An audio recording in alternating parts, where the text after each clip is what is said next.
Hi students and welcome back to our channel. आज के video में हम डिस्कस करेंगे एक हमारा टीचिंग स्ट्रैटेजी का सेकंड मेथड जो कि होता है ब्रेनस्टॉर्मिंग। ब्रेनस्टॉर्मिंग वर्ड मुझे लगता है यहाँ जितने भी लोग वीडियो सुन रहे हैं उन्होंने एक ना एक बार जरूर सुना होगा, है ना, कि ब्रेनस्टॉर्मिंग करके इस चीज को हमने देखा, इसका आंसर ढूंढा या फिर जो भी है।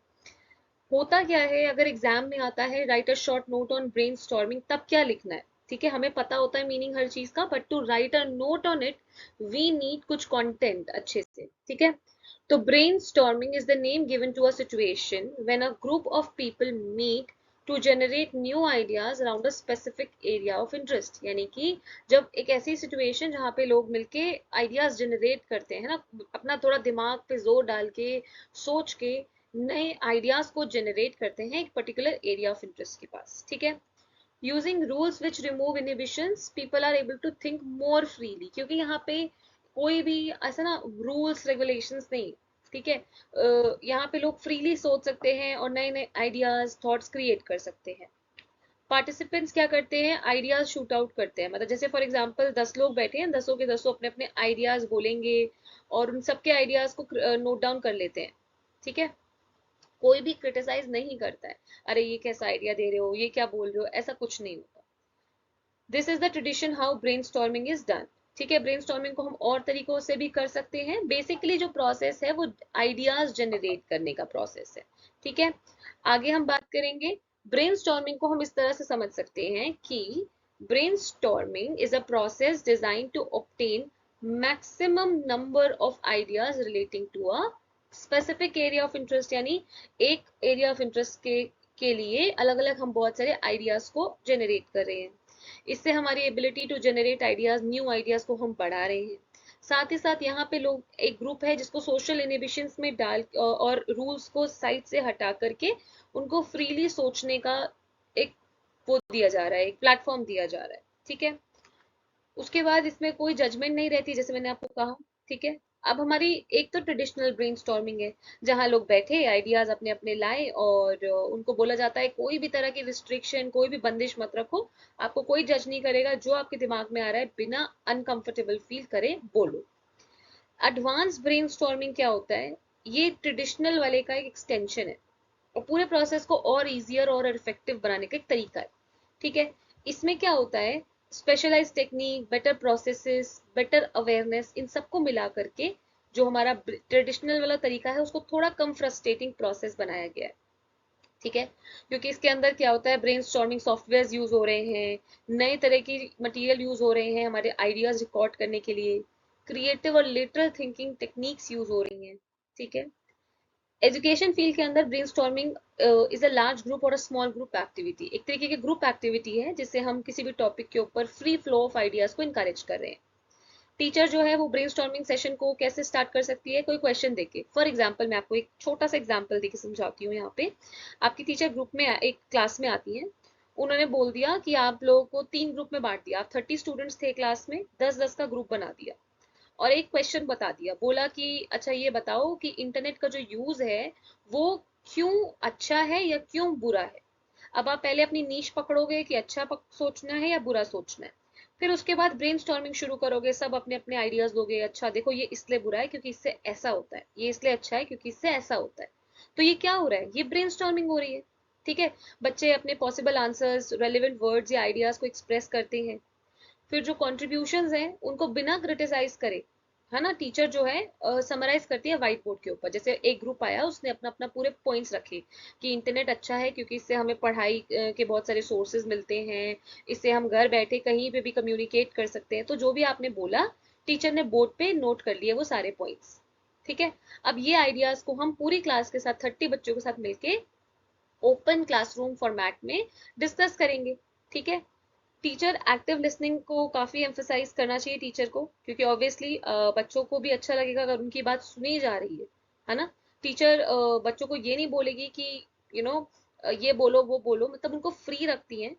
ठीक है, बट ये है कि उनको एक्टिव लिसनिंग जरूर करनी है ताकि वो भी रिस्पॉन्सेज और अपने सजेशंस दे सके बाद में।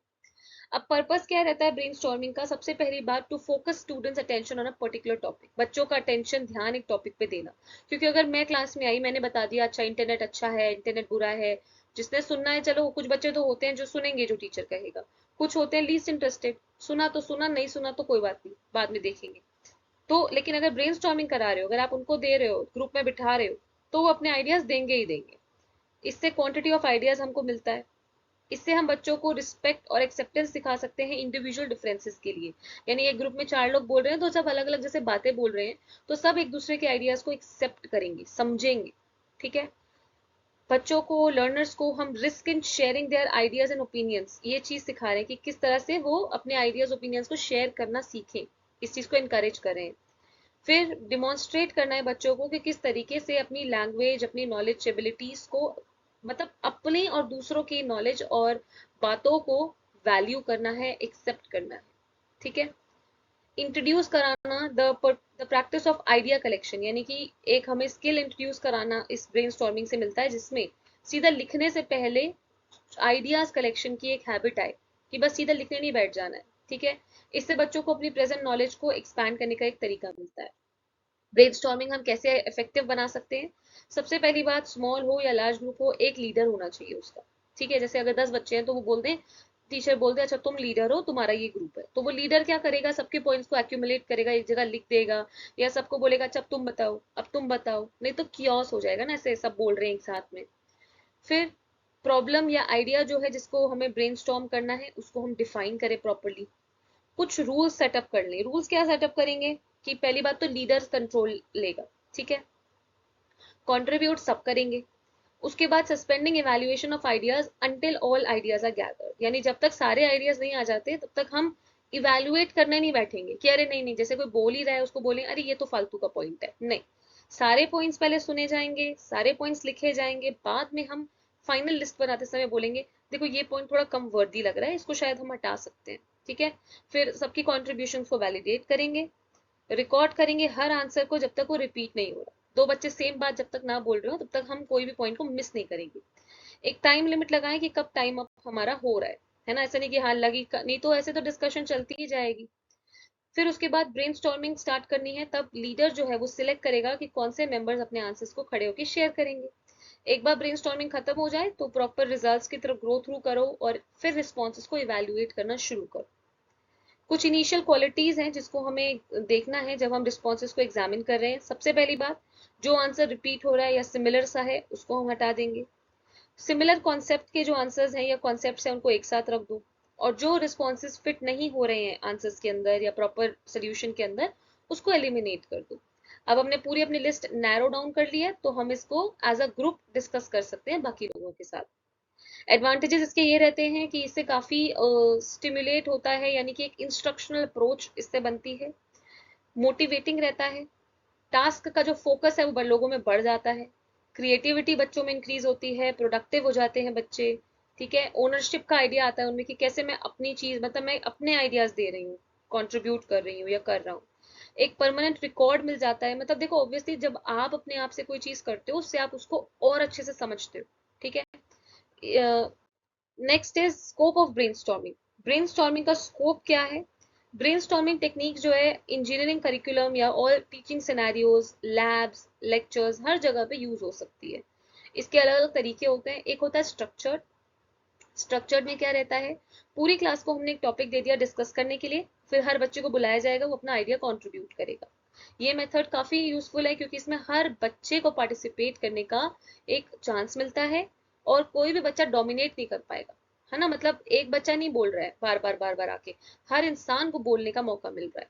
ड्रॉबैक ये है कि इसमें फ्री फ्लो नहीं होता है, यानी कुछ बच्चे अनकंफर्टेबल फील कर सकते हैं कि जैसे उनको नहीं बोलना जाके, या वो इतने एक्सप्रेसिव नहीं है। अनस्ट्रक्चर्ड में क्या होता है, स्टूडेंट्स को अलाउ करते हैं कि आइए अपने आइडियाज कंट्रीब्यूट करो। इसमें बड़ा थोड़ा सा फ्री एनवायरनमेंट होता है। ठीक है। इसमें ये नहीं है कि अच्छा सब बोलोगे आकर एक एक करके, कोई रूल्स रेगुलेशंस नहीं है इतने ज्यादा। लेकिन इसका डिसएडवांटेज क्या रहता है कि जो डोमिनेटिंग स्टूडेंट्स हैं, जो मतलब थोड़े वोकल हैं, जो अच्छे से बोलते अपनी बात रखना जानते हैं, वही आके बार बार बोलेंगे, बाकी बच्चे तो बैठे ही रह जाएंगे। फिर तीसरा, ग्रुप ग्रुप एक स्ट्रक्चर्ड अप्रोच होती है। इसमें हम क्लास को छोटे छोटे टुकड़ों में बांट देंगे, और फिर आके ग्रुप एक एक करके अपने आइडियाज को प्रेजेंट करेगा। इसका फायदा यह है कि बच्चे बड़ी इजीली और विलिंगली अपने आइडिया को एक्सप्रेस कर पाते हैं। एक नुकसान इसका ये है, ये टाइम इसका इंटेंसिव है, क्योंकि मतलब इसमें समय जो है बाकी मेथड से थोड़ा ज्यादा ही लग जाता है। ठीक है, क्योंकि ग्रुप्स हैं, ग्रुप्स में बटेंगे तो उससे थोड़ा बहुत टाइम जाता है। ऑल राइट, आई होप बहुत इजी सा टॉपिक था ब्रेनस्टॉर्मिंग का, सब करते ही है ना अपने, कहीं ना कहीं आपने ये मेथड यूज किया ही है अपनी क्लासेस के अंदर, स्कूल्स में, कॉलेजेस में। तो आई होप आप रिलेट कर पाए होगे और इस टॉपिक को समझ पाए होगे। So thank you for watching and keep learning.